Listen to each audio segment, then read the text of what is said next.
Hello students, welcome again. This is Pooja Rawat. Today we will start our history third chapter, the Delhi Sultans. Student, in chapter 2 we saw that region like Kaveri Delta became the central of large kingdoms. Did you notice that there was no mention of kingdom with Delhi as its capital? That was because Delhi became an important city only in the 12th century. So student, first of all I want to show you a table. Just take a look at table 1. This table is also there in your book and you have to write this table in your notebook also, in your notebook of history. So, Delhi first became the capital of a kingdom under the Tomar Rajput, who were defeated in the middle of the 12th century by the Chauhans, also referred to as the Chauhanams of the Ajmer. So,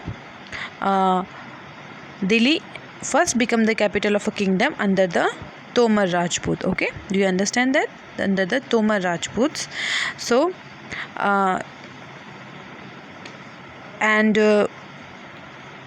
who were defeated? Tomars were defeated in the middle of the 12th century by the Chauhans of Ajmer. It was under the Tomar and Chauhan that Delhi became an important commercial center, and many rich Jaina merchants lived in the city and constructed several temples. Coins minted here, and these coins were called Dehli wall, had a wide circulation.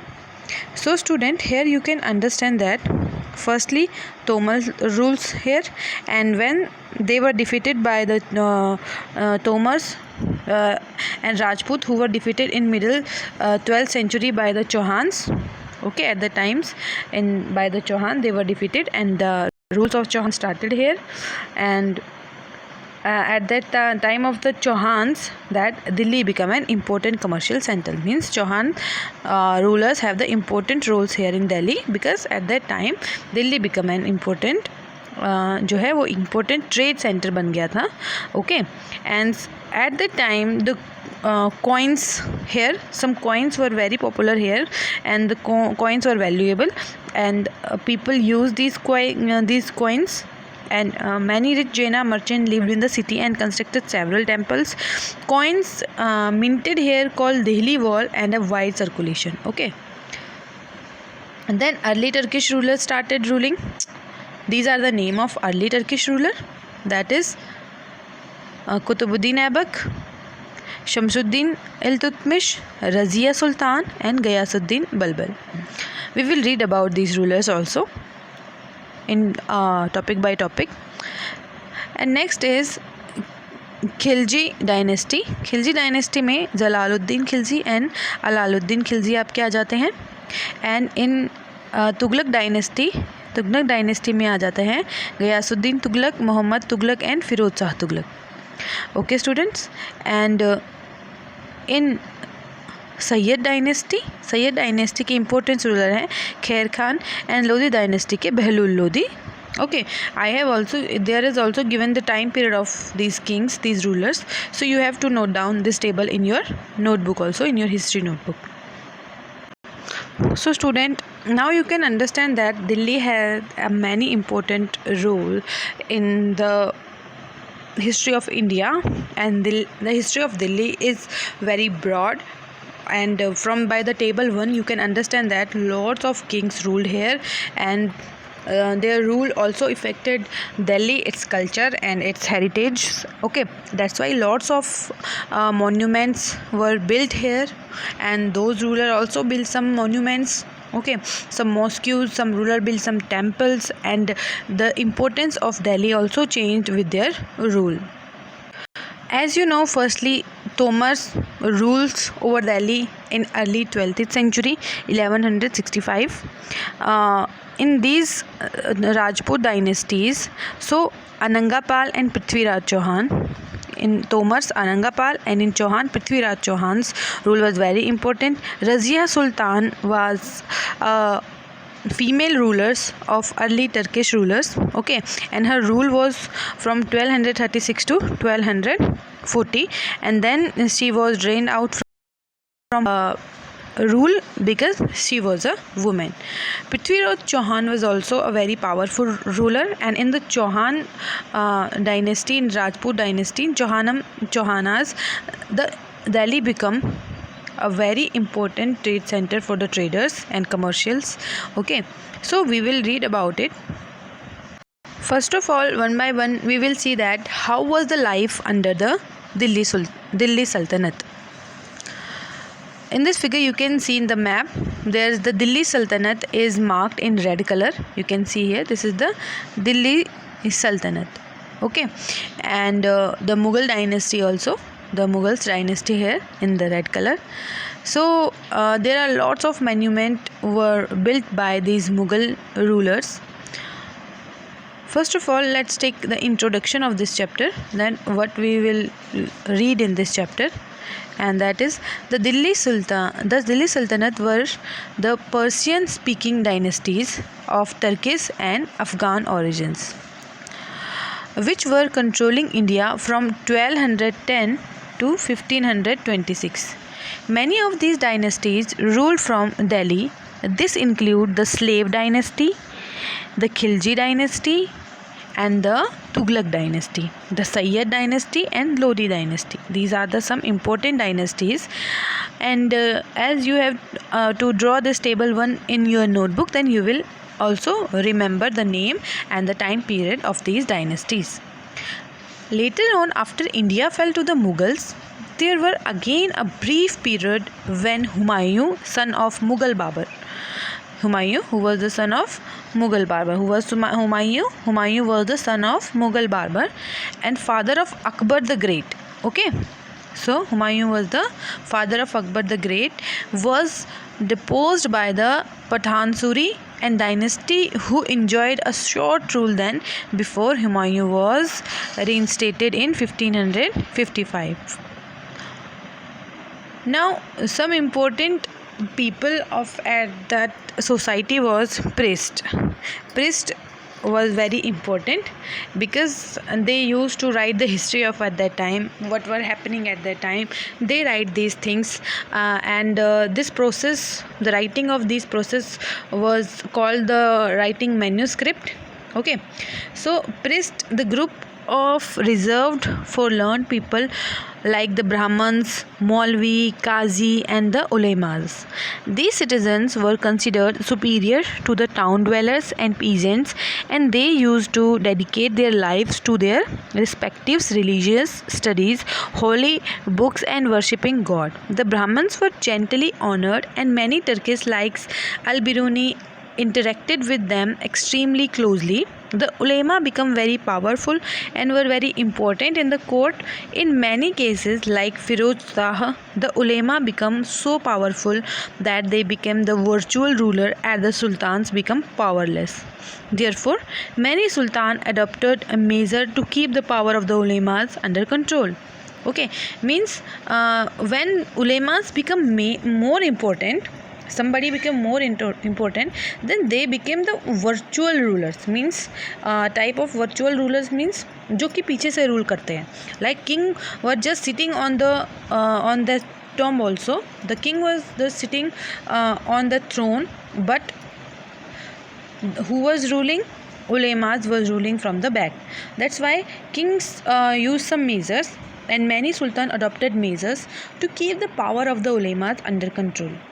Sometimes the ulema did not accept a new measure of policy which the sultan had decided to implement.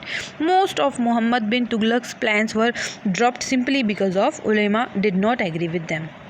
So student, one question definitely is coming in your mind when you are watching this video, that how we are able to know that the history of the Delhi.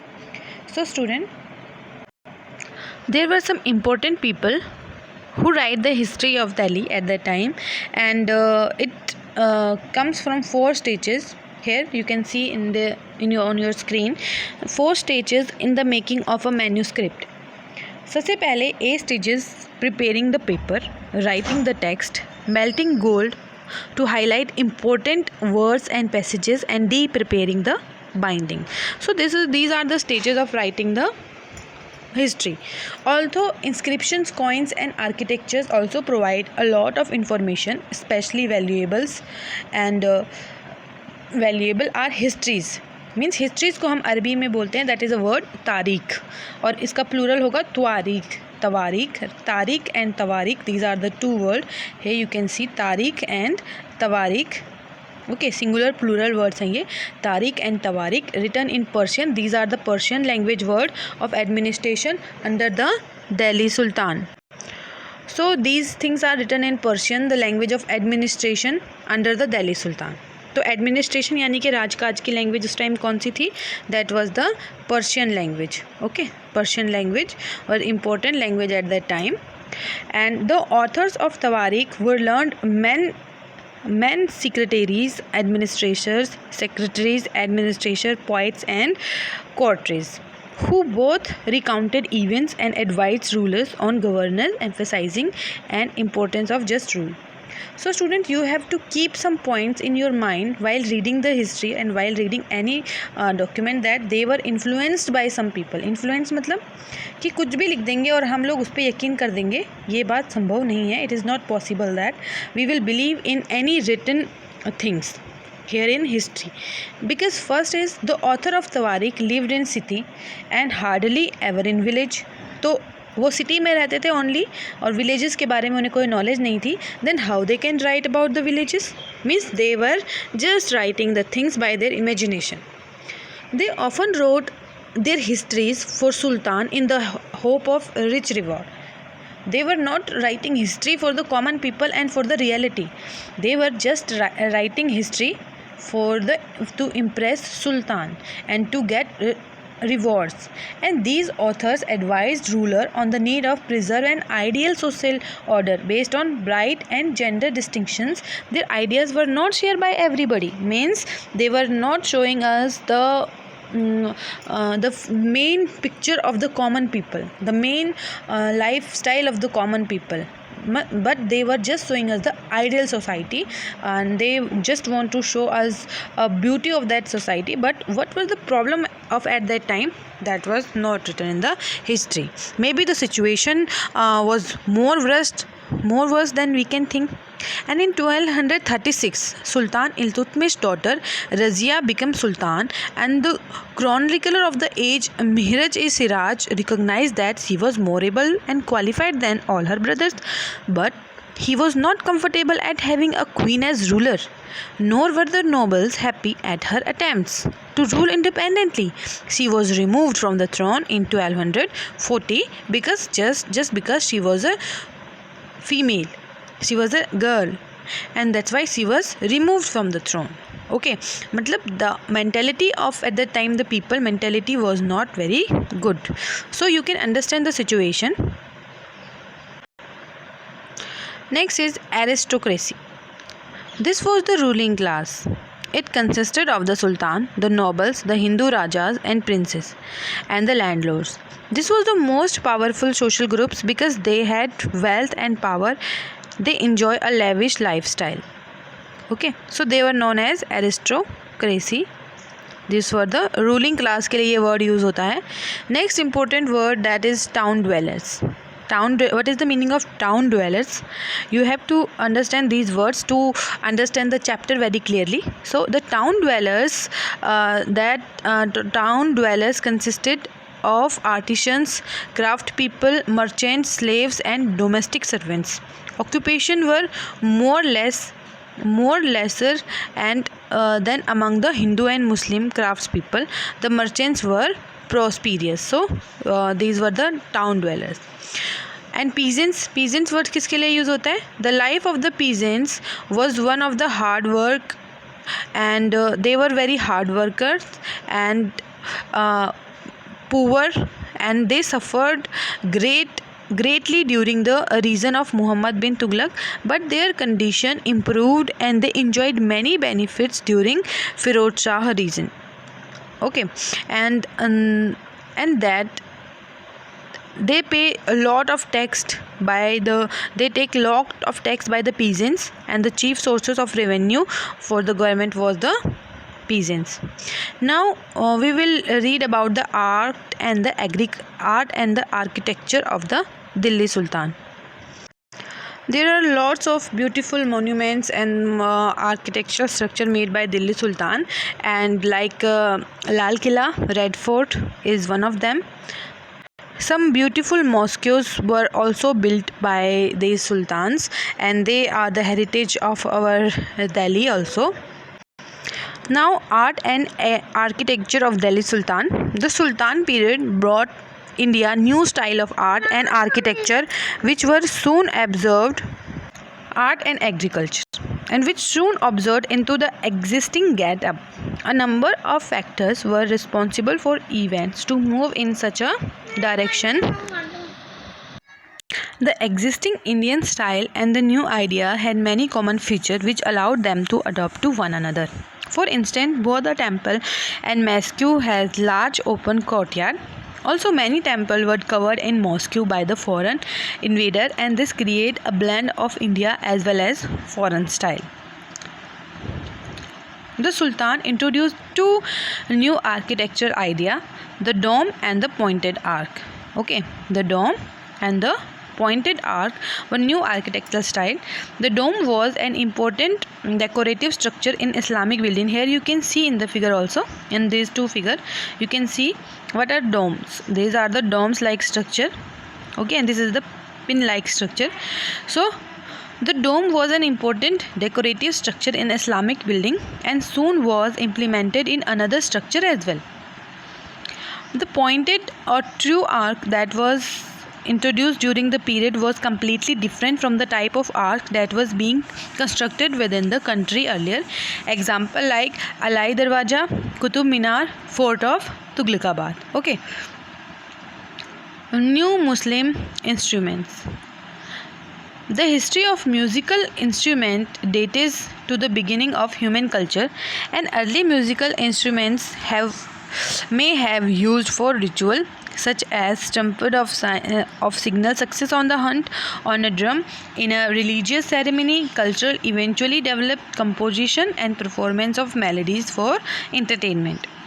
So lots of composition of musicians and lots of songs were introduced at that time, and instrument evolved in step the changing applications.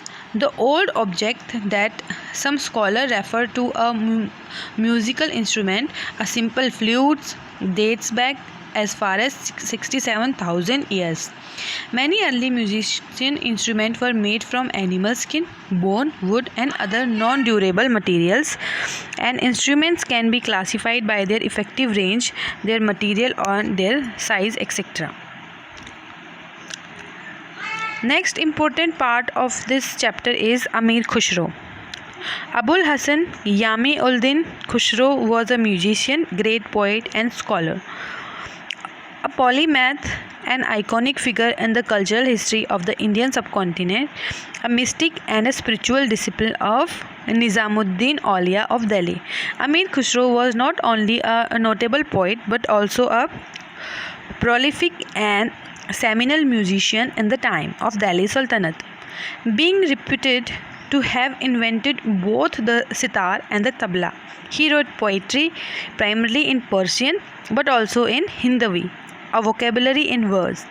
The Khalik Bari contain Arabic, Persian and Hindavi terms in often attributed to him. He is regarded as the father of Qawwali, introduced the ghazal style of song into India. These traditions have been kept very much alive in India and Pakistan to this day. He is also credited with enriching Indian classical music by introducing Persian, Arabic and Turkish element into it, and was the originator of the Khayal and Tarana style of music. Student, next topic is Kathak dance of the Delhi Sultan. Kathak is a dance form in which a storyteller narrates story. Means by the dance form, the storyteller narrates their story, and a Hindu ruler its profession as a group of storyteller performing Srinagar dance and Shringar dance to a stuti in praise of the Almighty in the temple. The characteristic pose of dance in which right arm is raised above the head, ready to receive God's beneficence, and left arm stretched out the chest level, upon which his eyes are fastened and turned towards the earth. Kathak largely followed the Sambanga during Muslim rules. From 11th century onward, that with the establishment of Muslim rule largely from Delhi, that the relationship and influence on the Kathak in all the four aspects of Abhinaya and Angika and Vachika and Aharya and the Satvika. By the 10th century, earring of the individual soul of Almighty, symbolized by Radha earring for Krishna, earning from Krishna, become subject of enactment on Kathak. So, the dance form was very much developed at that time. The Sultan of Delhi Sultan patronized architecture, art, dance and music. However, painting didn't receive a boost. The Sultan didn't take any interest in the wonderful North Indian painting. Painting came in at its dead end, but fortunately the Rajput arrived its legacy. The Rajput patronized and encouraged artists, and soon they let their style of miniature painting continue. Miniature painting. Miniature were the preferred medium of Rajput painting, but several manuscripts also contained Rajput painting, and paintings were ever done on walls and places, inner chamber of the fort, Havelis, particularly the Havelis of Shekhawati. The color texture from certain minerals, plant sources and conch shells, and were even derived from processing precious stone, gold and silver were used. The preparation of desired color was a lengthy process. Other cultural changes were food and dresses. Hindu and Muslim wore pajamas, kurtas, and they also wear some different types of dirt like kaftans, salwar, kameez, and continue doing so that so material like silk and brocade were used to make dresses and were very valuable. Replacement of Sanskrit by Persian was an important time at that time, and the establishment of the Turkish rule in India led by the replacement of Sanskrit by Persian as the official language in many regions. Although the Hindu king Persianized Sanskrit, its day of glory were mumbled words from the Quran were engraved on some buildings. So students, we will read this chapter in detail in next video. So watch this video again to understand the points very carefully.